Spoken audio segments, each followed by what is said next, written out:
This episode of the WP Minute is brought to you by OmniSend. Do you sell stuff online? Then you need to meet OmniSend, the powerful yet refreshingly intuitive email and SMS tool that helps you make $73 for every dollar spent.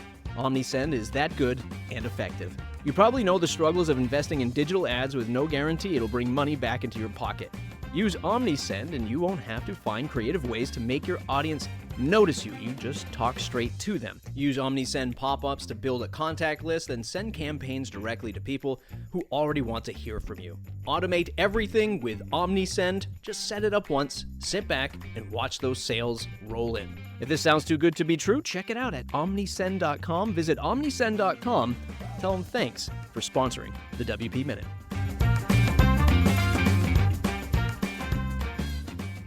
Toby, welcome to the WP Minute. Thank you so much, Matt. It's my pleasure to be here. The pleasure is all on this side of the table, just so you know. We were just chatting before we hit record. Apparently, we met at PrestigeConf, which happened eons ago. So you've been in this game for quite a while. So for folks that don't know, what is it that you do in WordPress? Yeah, I've been in it for 20 years, I think, now. I think WordPress is 21 years old or something like that. But I run an agency called The Mighty Mo. Been doing it 18 years at The Mighty Mo WordPress. For the first few days, we were doing Flash.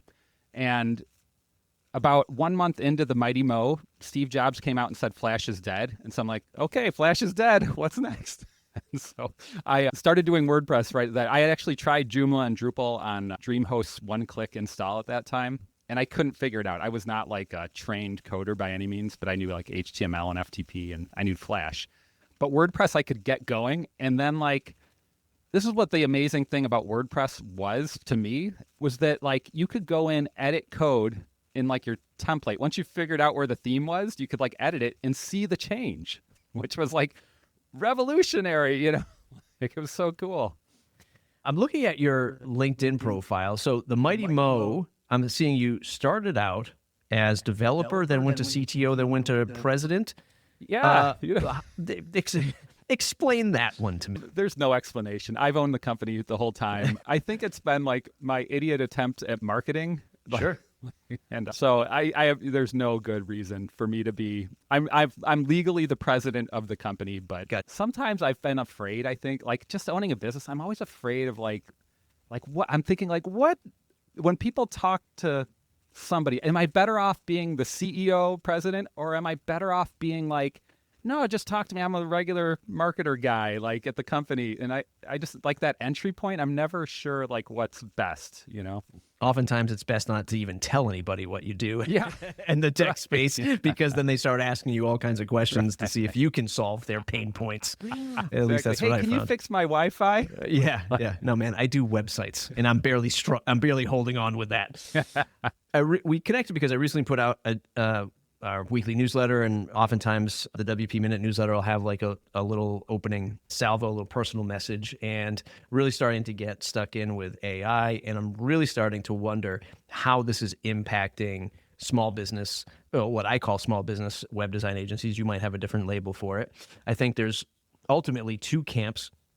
You're either deathly afraid of this stuff, or you don't think anything is happening. At least that's what I see on Twitter. Either people just brush this off as like, it's not even really a thing, or people are like, oh my God, we're all going to lose our jobs. I'm hoping to be somewhere in the middle where we can find efficiencies with this stuff, leverage it, at least for the next few years. I don't really have a crystal ball beyond that. And I'm curious, your take on your 2 decades in this space. Is it impacting you? How are you thinking about this impacting your business, if at all? Where do you sit with AI in your agency? 1 year ago, I was scared to death. So scared that I hired a full-time SEO guy who still works for the Mighty Mo.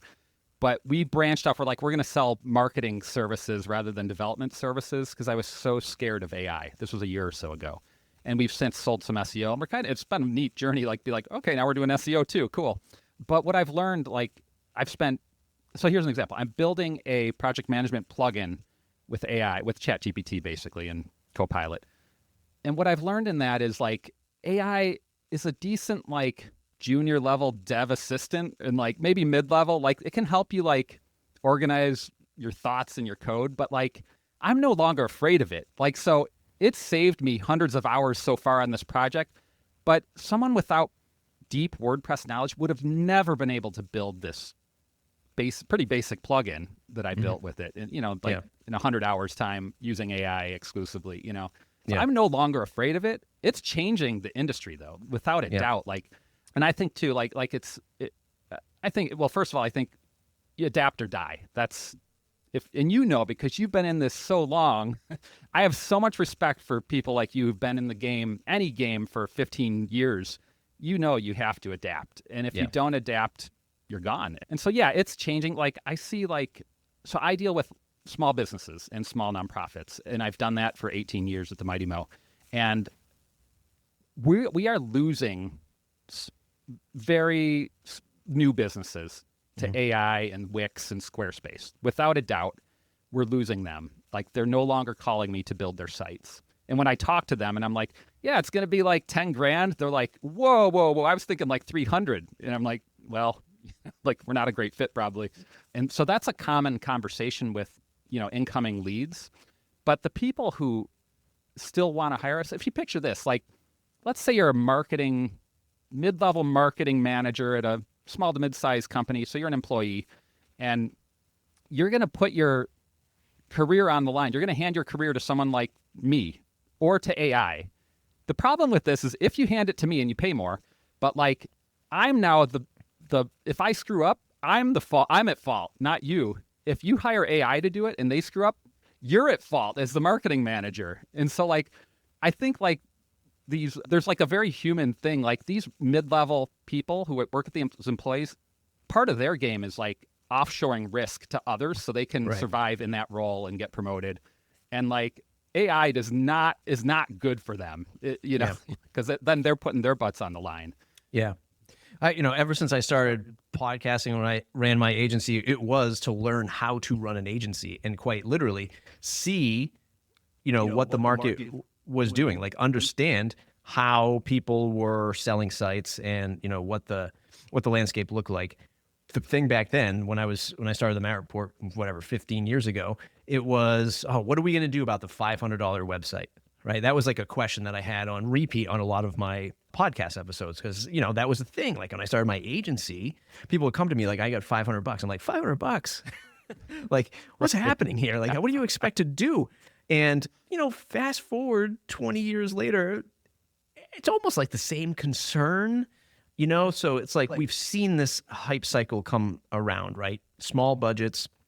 Then theme forests, people are like, oh, I could just buy a theme. You can't do it for a few $100. And then the adoption or the rise of say Elementor, Beaver Builder, Divi, and people are like, oh, we got this page builder. Can't you do it for $300? But now it's we've got AI. Can't you just do it for $300?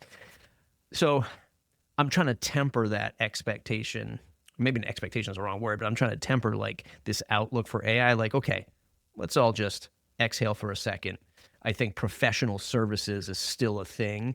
And what it might do is maybe bring down the real high end to us, the Tobys and the Matts of the world who are running just a good, solid small business web design agency, right? Maybe, our friends at the higher end might see a bit of a hit, and those bigger brands might reach out to you and I, or those of us listening, going, you know what?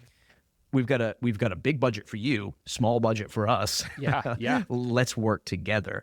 Have you seen any of the market shift? It sounds like the entry level shifting, but have you seen any of the higher end of the market shift to your favor? Yeah. So at least one of your podcast guests who owned a big agency in Minneapolis has gone through this. And I know this because I know some of the people who work there.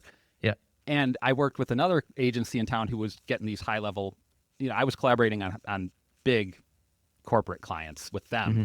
And I know for a fact that both these companies are in my way getting way bigger fish than I could ever get and I ever want to get maybe, but they are firing people. That's how I know they're getting squeezed and my hunch is that a lot of the work that these high end companies do is prototyping, prototyping. Hey, we have I'm Target Corp and I have this idea. Can you build something for us? And you have a lot of and now they just go to potentially, I could see a scenario where to prototype, just let's say you have a small team at Target, you're you guys go to this AI tool and build something in the next 6 weeks or whatever. Like, Yeah. to me, that seems really reasonable, like from Target's perspective. And then you bring that to the agency, maybe. Yeah. But Yeah. yeah. Toby's saying Target because Target's pretty big in Minneapolis, right? Yeah, exactly. Yeah. They're the biggest. Yeah. Yeah. I remember at Prestige Conf. It's also very cold where you are. And It's cold here where I'm at right now. I'm in the basement. And I remember walking around, and you have just skywalks, right? Is that what it's called? Skyways. Skyways, and they're connected. They connect all these buildings downtown. And I remember being like, I need to work out, but I forgot my gym clothes. And somebody was like, oh, there's a Target right across the way. Just walk over here. Take a left, do a right, go down these stairs. And I did that, and I'm walking around. I'm like, it says Target. But what's up with all these offices? It's like, where's the store? Right. And it was just like the corporate headquarters. And I'm like, and they're like, oh, no, the store's down the other way. So it's deeply rooted down there. I've been practicing and demonstrating the power of something that you just said, which was prototyping.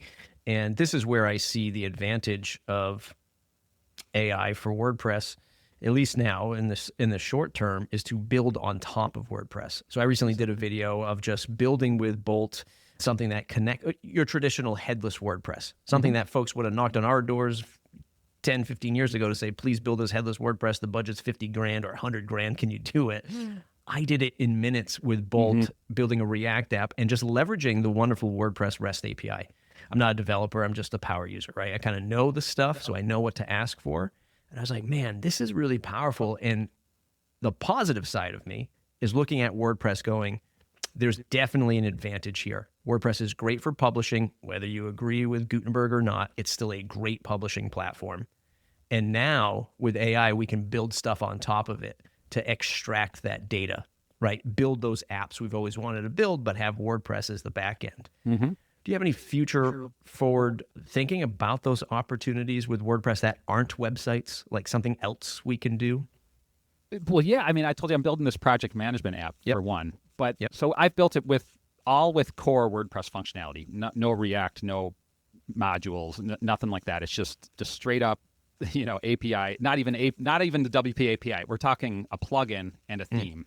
And I think that, and I'm planning on releasing it as a SaaS, like on top of WordPress, running a plugin and theme and some sort of, multi-tenant, blah, blah, blah. But I think like when you think of WordPress headless, I mean, endless possibilities. Think of this. Like I was thinking today, the WordPress dashboard is so confusing. Onboarding is so confusing. And I submitted a ticket to WordPress Core 3 years ago to add a button. So you go to posts, you can add new, pages, add new. I wanted a menu add new. And I submitted a ticket. Earlier this week, I got a reply saying it's been merged into another ticket. I go, great, something's happening. I go to that ticket, 11 years old. Yeah. And there's been no conversation for 11 years. I'm going, this is just an add new menu button. And so like, if you think of this WordPress dashboard, so confusing. I go in there, I'm in there hours every day. And sometimes I have trouble finding the plugins menu on the left side. Cause I'm like, gosh darn it, where is the plugins on this site? Because like it's pushed up or down and there's colorful depending on the site. Yeah. So like, I'm just thinking like, let's just say you wanted to attack Wix or WordPress.com as like a SaaS app, like endless possibilities. Like just had this WordPress. Yeah, we're just going to build a way better UI and maybe it's less feature rich, but it's like way better. Like, yeah, I wonder, Matt Mullenweg has often said, or at least a few times said that he's always seen Gutenberg as a bigger open source project than WordPress. And even with the temperature of WordPress in the room these days and, some of Matt Mullenweg's decisions, I'm still trying to unpack that because I think for one thing, like a lot of the things he says as, say, positive outlooks for WordPress, he's always when he says those things, he's always projecting. So like WordPress as the operating system of the web, which he said, many, many, many years ago. Like I think we're finally kind of maybe seeing that. And then when he said Gutenberg as a bigger project than WordPress, I was like, how? In the back of my head, I'm like, what? How do you think of that? But now maybe with like AI and what WordPress might morph into, which is like just a database of content that you can publish in, I'm like, well, maybe he's onto something with this Gutenberg thing. Can I just weigh in there? Because Matt's been an inspiration to me personally. I've never met Matt. I have worked directly for Matt, but I've never met him. And so I've only interacted with him, I think, twice in my life, but I followed him, and he's been an inspiration for me. I started out when I moved to Minneapolis in 2003, I stumbled into WordPress. That led me to the open source community, and Matt was truly a leader of the open source community back then, and probably still is today. What I think Matt, he's been inspiring to the community too. Like whether or not you like Gutenberg or whatever, that was like a tipping point where a lot of people got excited and a lot of people got pissed. But I go, great, you have a vision, let's go. A couple weeks ago or months ago, he was at, I think, WordCamp Japan, and somebody in the audience was like, hey, what's the future of WordPress? And his response was, it was really flip. It was just like, oh, AI. And I'm like, that's not anything to grab. That's not inspiring. It's not interesting. It's not a feature. It's not, like, I would have loved for him to be like, we're going to make it so you can click any block in WordPress and use AI to generate content. Like something like that would be really interesting. Like, yeah. And I just think that right now, like you just described a future of WordPress that is one possible future of many, but there's no clear direction. Everybody has a different direction. Like Juiced is forming this new nonprofit thing, and I'm going like, this isn't a direction for WordPress. This is like something nobody who uses like no end user cares about your like nonprofit or organization that's going to govern WordPress. Nobody cares about that out in the wild. Like, you know, people like you and me might care about it, but yeah. When Matt did the breaking changes for WordPress, really, with the Gutenberg editor, I go, that's a vision, at least, right. You know? Yeah. And by the way, he did that years ago, probably when you were getting started with the update to the dashboard, when they moved the navigation from the top to the left side. And there's been other things in there, like auto push updates. Like, I feel like anytime you have friction, you know, you're like, at least you're onto something with some meat, like you know, when it comes to features. Yeah, I mean, you know, my feedback with that, like anything where the real issues are just human issues. It's not the software or the feature. It's that nobody will take charge to make a decision. Like we have to move forward, so somebody has to make a decision. And obviously, we all thought the organization was structured slightly different than what has been exposed through all of this stuff. And but up until that point, you're thinking like, okay, well, who else is going to move this thing forward? On one hand, we can't say things like Wix and Squarespace and all these other platforms, Webflow, are eating WordPress's lunch and be upset about that. But then on the other hand, do nothing about it, right? And then just like drill into a more, you know, developer focused, you know, sort of mindset, like, oh, we don't need all these tools. I mean, God, you and I heard this same thing when like you saw a theme forest or you saw page builders. You're like, nobody wants this stuff. This is all done wrong. This is not how you build a website. And then literally it's how you build a website. Yep. Right? Yeah. That's a great analogy, because I actually see AI as comparable to the theme builders like Beaver Builder, Elementor, because it immensely changed our workflows, but in some ways it made us more valuable as developers, like at the same time, because anytime end users get confused, I see dollar signs. Like, correct. You know, like, and you know, and AI is just a tool that we're going to use, and it's going to change things. But you know, AI needs us more than we need. AI needs us more than we need AI, and so like as long as you're willing to like figure it out as a business owner, and you know, get a little lucky, hopefully, with the direction you go, you know, I think we'll be all right, you know. So aside from the project that you're working on, well, let me take a step back. What's the size of your agency? How many folks work with you? How many contractors? How do you structure the agency? Yeah, and that's another thing. Like we've grown, and I want to say 2015, I had a CEO and I had like, I don't know, 5 or 6 or 8 full-time employees, something in there. Now I scaled back for a number of years here. I was like just me. Then it was me and one other developer. And then it was me and a SEO guy relatively recently. In January, I hired 6 part-timers because I'm like, I don't want to be the main point of contact every time. And so I hired a bunch of people to kind of so I hired a project manager who is just, I mean, I don't know if everybody's going to get this lucky, but to me, the project manager the work that she's doing is changing my business, like in really profound ways. Yeah. And I'm able to see opportunities that I didn't see before. And this is just since January, and just the talents and skills and just efficiencies and whatever. I remember the project manager role at my agency being one of like the hardest at the stage of the business that we were at. Again, this is a different era of like building websites, but like that investment was hard because it was like, oh, wait, we should really be hiring another developer or another designer, like, because then we can do more projects. But then the bottleneck was always either myself, or I ran the agency with my father. So it was either his time or my time. And what were we doing instead of selling? We were managing the projects. But Yep. it was one of those really difficult decisions, like bring somebody on board that isn't immediately a billable role, more of like that management role. But wow, once you had the person in place and they were up to speed, it was just infinitely better.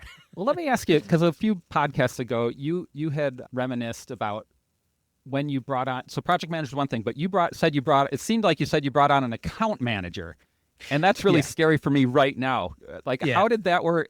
Tell me a little bit about that. Like, He was multifaceted, Dan. So he was a project manager, but then he would also, because we were a 4 or 5 person shop and servicing mostly small businesses at the time, so your margins were very thin, as you know, with like payroll and all this stuff. So then eventually as he got better in the role and we understood the projects that we were delivering, he would also go back to the customer and say like, hey, it's been a year since we've chatted. You're on our monthly maintenance and support plan. Like, what else can we do for you? Right. So it was just like a very incremental thing. yeah. But it's a utility person, and it's very hard to find. It's very hard to find that role in, I guess, any business where you can also like think as a founder and understand, what the client needs at the same time, and then Yeah. get this technology thing. I mean, you don't have to be Yeah. deep in any of it, but you just have to understand that world. And that's what makes a great project manager or Yeah. /AE. And I think too, like all this, when you're running a business, every hire should point to more money, like at the end of the day, like Yeah. in theory. And one thing that was mind blowing when I hired my project manager, so I was doing the work and I would do so many not favors, but yeah, you're an existing customer. Sure, I'll just do that. It'll take me 5-10 minutes. No, I wouldn't charge. Once the project manager came on, she's like, so they want this work. What do you want to bill for it? I was like, what? Oh, crap. And so Yeah. like, she's basically paying for herself with just by Yeah. asking that question continually.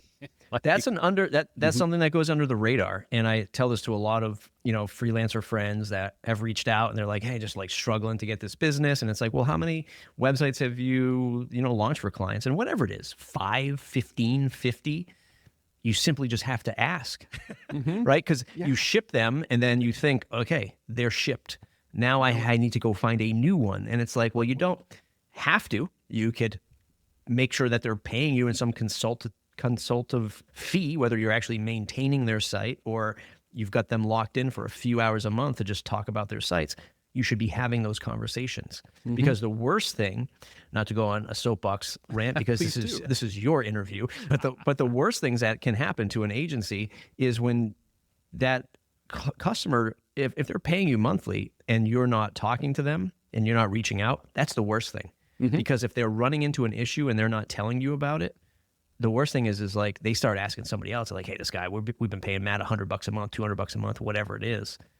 And I have this freaking problem. He's never asking me. I don't know how to talk to him. I don't know how to explain it. And then they go and they find somebody else. And then suddenly you get the phone call or the email like, hey, we're canceling the account. Yeah. And you're like, whoa, what happened? I thought everything was good. Yeah. And that's the worst. As soon as they talk to someone else, you can almost guarantee that person's going to say, oh, that's way too much. Correct. No matter what. Doesn't Correct. matter what it was. Correct. And, that's an interesting thing because I think and I'm not in the agency game, but I talk to people all the time about it, but we're in this unfair position where, just like you said earlier, Squarespace user says, wasn't it only $300 to do this? I think when you think of yourself as a consumer and you have to hire a plumber, a landscaper, a contractor, whatever it is, you're exposed to that more often. Like the customer's exposed to that, like, I got to find somebody local to come do this thing for me. And what we learn the lesson of you get what you pay for a lot faster in the real world, where in the web world, it's only like, if you're a company, it's like every maybe 3-5 years, you're thinking critically of, okay, we got to redo this website. So you're not exposed to those lessons of you get what you pay for. You just go, we need to do this thing. It's a task. Just find the cheapest bid. Yeah. Am I crazy about thinking of it like that? Like we just don't get those reps in with our customers enough. Yeah. But I think there are some customers that'll never come around to paying. Like that's Right. that's a fact. But the ones that learn the lesson, they touch the stove, they learn it.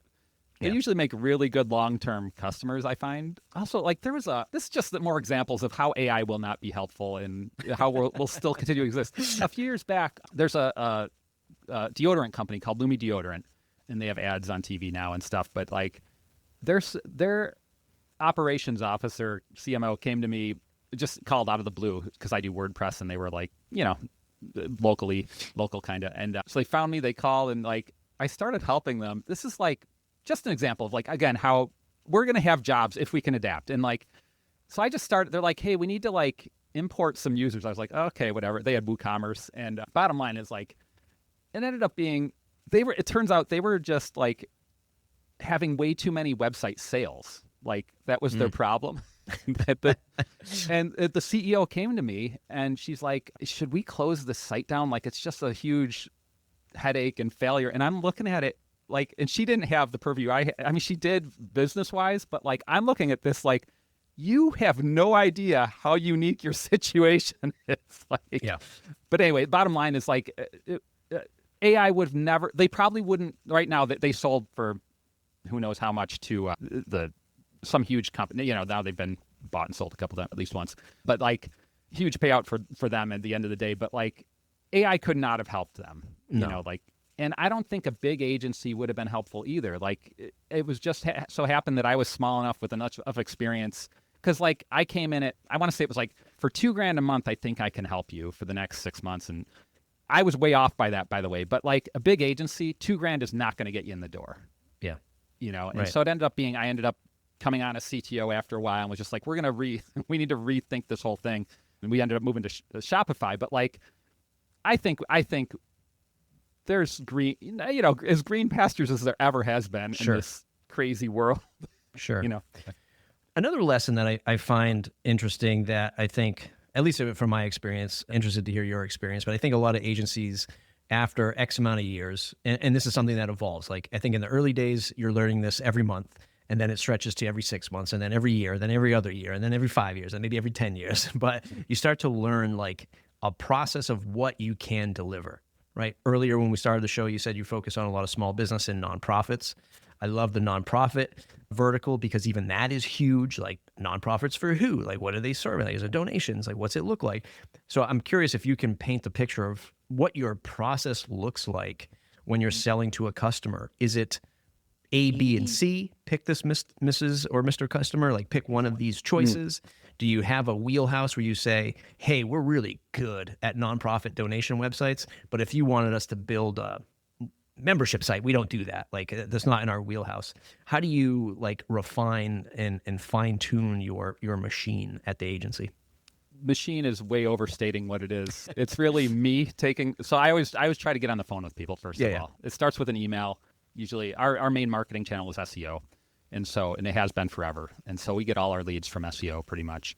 And so an email comes in, sometimes they'll call. And at this point I get so much spam email and phone that I kind of I let it go to voicemail first kind of, or let the AI, I use an AI on my Android phone to screen them. That's another example. That's a good use of AI. Sure. And how I use it in my daily workflow. But I get the package thing. We used to sell packages and we've been testing it out with SEO. But what we do now is like, really, I don't know how other people do it really. Like for me, it's totally arbitrary. Like really at the end of the day, I'm trying to get a sense through conversations, like how big of a project are we talking? And part of that is the technology and the, their requirements. But the other part is like, how many layers of bureaucracy do we have to fight through to approve some text? How easy are you to converse with? Like, are you putting up a fight on everything I say? Or are you like, Toby, that's brilliant. Let's do it. Like to me, though, there are costs that I add arbitrarily based on my feeling about. So like I was talking to someone the other day, this is like a week ago, and got a sense right away. And so I was like, yeah, usually our budgets are, let's say 5 to 10 grand, whatever I told them. Very small, nonprofit, for profit, but they're like kind of a startup locally here. It was clear right away that was off the table. And so I was like, well, I also do this other thing that is actually really cool and it's way cheaper, but it's different. And the gist of it is I'm going to sit down with you for 5 or 6 hours total over a few weeks, and we're going to build your site together. And you control how expensive it is because there are lots of shortcuts we can take a lot in that process. And they did that, and I actually met with them yesterday. It was fantastic. And like, so me as like a small business owner, I have that flexibility to kind of like do that. And I'm always looking, I'm desperate to close deals all the time. And I always have been. And this is like a fear of dying. This is like what it is. Yeah, go really. into that because I think a lot of people don't realize that, you know, everyone online, we're all fighting for survival in this game. Like, even if you see somebody with a 7-figure, 8-figure agency run rate, like, yeah, agency life is fun and it can be very profitable, but it's also like one paycheck away from death.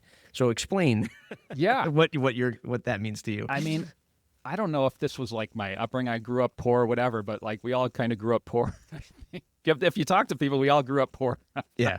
But like, I am scared to death that I'm not going to be able to pay the mortgage next month, even though I've paid it every month for the last 472 months without major issues. You know? So like, here's an example. Like, if you came to me and you were like very reasonable and calm and nice and kind, you're like, I have X amount of dollars, we might be able to make a deal. You know, like, that's how desperate I am. I'm not going to jam you into our process, you know, but like anything, if you come in a way that rubs me the wrong way, well, maybe we can't make a deal. Like, or add another few zeros to the end of that. Yep. There was one person I was co-working with that she hired me to help her. She has just a brilliant idea for a startup. And she's like, I really just need this website. And it was kind of like a membership thing. So you can kind of envision that where people pay for a membership and kind of like Upwork, but for a different vertical. And I was like, yeah, I think I can do that. And I was doing this thing where we would kind of meet up. I would do it just hourly, you know, so she was getting like a great deal. I wasn't doing a lot of scoping. We were meeting in person. I was scoping. And her business partner was like, what is this charge?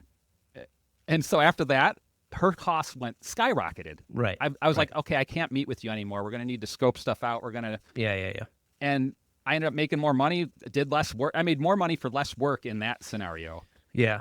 And I don't know if she was happier or not as happy. I don't know that it mattered. Maybe it was better. I don't know. But yeah, I mean, you have those conversations. And, you know, I think I've always tried, you know, say the phrase like blue collar digital worker, where like in your example, like you're nice, I'm nice. Like, it's all about like, what are those expectations? What are those requirements that you need from me? If you're not going to beat me up and call me on a Saturday afternoon or in the middle of the night about, you know, something that you told me you were just experimenting with, you know, it's the worst customers from back in the day was this like, I have no budget, you know, I want it now. And, you know, sometimes you'd be like, okay, they would like scale it back and be like, all right, you know, we're not going to be making, you know, any money. I promise, like, you know, don't do all this thing. And then they start like going gangbusters with an e-commerce store. Like I vividly remember Saturday, a particular customer from way back who did all the same. He was hard-nosed. We got along. You know, he worked me with the budget. And then my thing was like, okay, you can work me on the budget, but I'm going to scale back support. I'm going to scale back feature set. We're going to use, you know, I didn't tell him, but like, we're going to use these plugins. I mean, I would say like, we've got these repeatable code that we could use, you know, not, you know, this is way back in the day. And then like Saturday would come and he had like this, he was somewhere, I forget, with like in-person event, and he was selling tickets to all these things. And he was freaking out that his website was down. And I'm like, I remember you telling me that this wasn't going to be a thing. Like you weren't going to be making money. You weren't going to be, you didn't require, like you didn't want to pay the $300 a month for hosting or whatever it was for a dedicated server back then. You told me you didn't need this. You know, and here we are. Well, you just got to have those conversations up front. And the common red, you know, we have red flags that we develop over like as these calls come in and emails. And what the most common immediate red flag is, this is going to be quick and easy. Like when they're like, I need something done, it's really easy. And I'm always like, if it was easy, you wouldn't be calling me. Like, if it was quick, it'd be done. Yes. So why are we talking? Yes, that's like sales 101. I mean, I can start with that. You know, I can catch myself I'm talking to a contract about building like a deck, and I'm like, look, this should just be easy. As if I know how to pull out a nail gun and start building myself a deck. Exactly. Here's another example of it can pay to be nice, like to small businesses, but even big ones. But like someone I brought on is a developer. They're like really struggling. They're like a local contractor. They have, a business that's been going for years, but they needed help with their website. And like, I really helped them. I like made it way better and for a very reasonable rate. And then we were hosting them. And then they started calling me on weekends, and I was just like, what is going on? And like, they would break it. Anyway, the bottom line is they emailed and called. This is just like a month or so ago. And they're like, we're moving to someone else for hosting. Like, and we want a refund on the prorated annual contract that they signed. And if they had been nice throughout, I probably would have given the refund. Like if they had been really cool and nice, I mean, that's my inclination to be like, oh yeah, sure, stuff happens. But since they were such jerks, and they continued to be jerks even at the end, like when demanding the refund, like it was how they demanded it more than that they demanded it. And like, just like, no, you're under contract. We do not grant refunds when you sign in. That was my policy. That's my policies. I gave them the policy, Yeah. Yeah. It's, and being nice doesn't mean you get, stepped on or, you're making less money, because the offset is less stress is the way that I see it, right? You want to operate your business with as least stressed as possible, making the most amount of money you can. Like, it's a simple formula. It's just, it's same hard. with sales. It's hard. Yes. Same with I had sales. sales describe to me, to. you want to push them on price and to the point that they're uncomfortable. Right. Yeah. Efficiencies on the back end of the house. We talked about like having the conversations, the pre-sales into the sales, into the delivery process. Do you have a stack you always use, a theme and a set of plugins you use on every single project that lessens the amount of time spent, but then improves those gaps or that profitability? Yeah, I was thinking about this today. We've been so we use Beaver Builder wherever possible. Beaver Builder, if you don't know, is a competitor to, I know you know, Matt, but it's a competitor to Elementor and WP Bakery and that sort of thing. Astra would be a competitor to Beaver Builder in theory. So I did a number of tests a handful of years ago, and I have a blog post that's like my longest blog post I ever written. It was a bunch of A/B tests using Beaver versus Elementor versus Bakery and versus Core. And Beaver Builder performed the fastest from a speed test perspective in that very non-scientific study, like somewhat scientific study that I ran. So we started using Beaver Builder then, and we've just continued. We have we would always start with Beaver Builder for building it. If we have a customer, we do have Elementor sites that we manage that we've onboarded, but if we were to rebuild them, we would definitely switch to Beaver. We generally don't use Git or anything like that because cowboy coding is too negative, like not quite it, but with WordPress, it's like, what are you going to put in Git, Everything's like, you could store the database in Git, I suppose, but you already have backups of that. So we use Managed WP. So first of all, I tried like every backup solution I could get. I wanted like a really robust, like a backup solution that would work every time and that it was easy to restore. And I tried like Backup Buddy for years and a bunch of other ones, all the ones that I could think to test. Some were in the cloud, some were not. And I so Managed WP, we use them for every site. We back up everything in the cloud. We already are running cloud backups on whatever host we're using. We're using SiteGround primarily as the hosting solution, but we're even backing up that on Managed WP just so we have multiple redundancies and whatnot. So I love Managed WP, and since we had that, we've started to use it to send reports, and it's been really nice. Yeah. Like, and they have a SEO feature in there where you can track up to 100 keywords. I've started selling that. Like, oh, you want to track some keywords? Great. And basically, we have 2 customers that are basically paying for our Managed WP with keyword tracking. And I'm not doing any more work other than the onboarding, Yeah. So and from a sales perspective, that's leading to more conversations. They're like, how come my ranking went down? What happened? And I'm like, I don't know. Let's talk. Yeah. That's great. So that's on the WordPress side. We use local if we develop locally, but usually we're developing and staging sites on the server. I like that you. This is a bit of a tangent, but I like that you're still using Beaver Builder, and I think that they've slotted themselves into a space of like a non-hype, reliable page building tool. On paper, I hope that means that they're still running a successful business compared to the giants who will cut cost and be in your face with marketing and ship every new feature, because I've seen this year after year of like, oh, there's a new page builder out. Let's shift the whole business over there. I used Beaver Builder when I was at my agency. I could not understand anyone wanting to take that risk of like, you already have this back catalog of customers you built sites for using XYZ page builder. Now you saw another one that had 2 more features and you were like, let's shift the whole business over there. How does that make sense? You know, but people do it because they're after a lower price. They're after a new feature. They're just getting bored and they're not thinking like scalable business. And that's scary. But also like on the cost end, like I always like, I know because I have I led the WordPress user group. Every Wednesday I get together with WordPress developers to co-work. And so we have a lot of these conversations and I'm always like surprised by like they're providing plugin licenses without any additional charges. And I'm like, just charge them a few bucks and you've covered at least your fees. Like, you know, like there's a lot of like businessy. Here, another example is like, so 2 ways to grow your business. One is to make more money. 3 ways, make more money. Well, I guess make more money or cut costs. Those are the 2 ways. But like, if you just look at the making money part, one way to make more money is to sell more stuff. Another way is just to increase fees. And so like a year ago, I increased fees across the board, 5.7% on all my customers without exception. So how did you come up with 5.7? I just increased my bottom line by 5.7%, basically, without doing any more work. How did you come up to the number 5.7%? It seemed pretty mathy.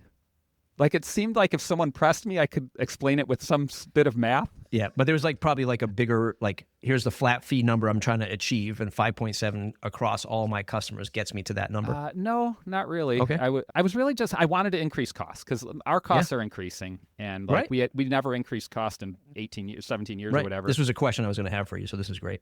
Yeah, so we never increased costs. I shouldn't say, like we charged, like I said, we've been charging arbitrarily for basically the same website for 18 years, and you know, but on the hosting, and I shouldn't say we've charged more, but we never increased cost on existing customers. That just hasn't been a thing. So I just felt like, you know, we've been at it 18 years, and in my mind, I was like, my salary isn't going up, like, and so at least if I do this, I can increase my salary by 5.7%, which my wife has been clamoring for a decade. You know, like everyone else is getting raises, you're sitting there not getting a raise, and you're the, you know. Yeah, that's smart of you because like once again, if you go into the air quotes real world of business, food, lumber, electricians, plumbers, everything literally going up. And, you know, I feel like a lot of us web designers or agency owners, I should say, but sitting behind a computer, even if you're consulting, a lot of us we're just absorbing that into our already existing margins, which, you know, it's driven by market demand. I totally get it. More competition, the harder it is, but, you know, standing out is very important. It leads me to one of my final questions here is, you mentioned SEO being the biggest marketing factor for you. You have a great podcasting setup. Are you doing podcasting content as well? Like what other factors help drive traffic to your business? I think if anything, it's relationships that I built over 18 years in the business. I don't think I have some YouTube videos out there. I've done a lot of LinkedIning stuff, but the leads that I get that are not SEO are like an old friend who's like, hey, I work at a marketing agency here and we need a WordPress person. So we just closed one of those. I have a buddy was at the coffee shop a couple months ago, and he just chatted up someone next to him. And they're like, yeah, we need a website. And they've become a client of ours. You know, it's like sort of. Yeah. I've been not good. I have intended to be good, but I've been failing miserably at like other marketing efforts. Yeah. No, that's great. And referral, obviously still like the number one driver. Once again, is AI doing that for us? Right. Google search isn't doing that for us. You know, it's just putting out a good product, having, you know, something that you aspire to, you know, achieve, right? Like this is why you hire my business. This is how we think. This is how we operate. You know, SEO is working great for you, but still at the end of the day, I'm sure referrals and people like trusting your work and being like, hey, we know another business that needs something. You're the guy. Yeah. Right? And here's there's going to be someone out there, of course, who's going to be like, no, I can use AI to automate my email marketing. And anyone who's seasoned in this is going to go, not really. Good luck. I mean, maybe if you had an email list of 3 million people, maybe you could land a few deals. But I have a buddy who works at a big SEO agency in town, and his job is to get sales for the agency. So he's marketing like B2B, bigger companies. And he was telling me like, this isn't even an AI, but I could see AI doing this. But he was saying one of his bosses wanted him to write like copy that was like very not correct for like it was like, put a big thumbs up in the subject line, that sort of thing. And he's like, that's not really like how I want to position it, but that's the sort of thing AI will tell you to do. Yeah, that's a whole other, soapbox moment for me. But like, I posted something the other day and somebody like tweeted back to me, was like, you didn't sell me in 30 seconds, so I don't really care about this. And I'm like, guy, I've never put out anything that I've wanted. Like, I've never published a piece of content trying to sell anybody on anything. Like, you either want it or you don't, right? And that's why and it wasn't even anything I was selling. It was just one of my tutorials or something. I forget what it was. But people, I just don't live in that mindset. And I debate this with folks like Mark Szymanski and Kevin Geary, who might have more of like a strategic approach for creating content and doing social. Like, I don't. And I know that's like a bad thing, but my only advantage is I haven't given up, where I'm not saying Mark and Kevin would, but I think folks who are just in the like growth mindset of like, optimize the thumbnail, put the keywords in the video, and in the first 5 seconds you have to zoom in and zoom back out. Like, I don't want to do that. Yeah. Well, I just want my authentic content. That's it. Yeah, and you're pointing at something that's unique in the WordPress space. Not unique, but very special about it. And that is that the community is what built WordPress. And I give Matt all the props for that. Like, he built an amazing community and continues to maintain it. And Matt Mullenweg is who I'm talking about. But you too. Yeah, I'll put you there too.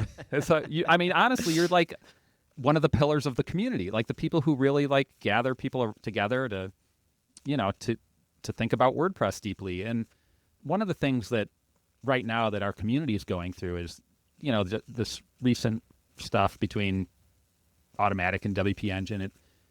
It points to the strength of the community in a way. And I really hope they figure it out and can get back to building the community up, because it's been sad. It's been kind of heartbreaking to me but at the same time, like, I know I have 2 brothers I don't talk to anymore, 2 blood brothers. And I know that stuff happens and it's very small. And like, as I say the community, but like, if it can happen in my family, it can happen here. And I really hope that I'm really hopeful for the community that will figure it out. And I think Matt will.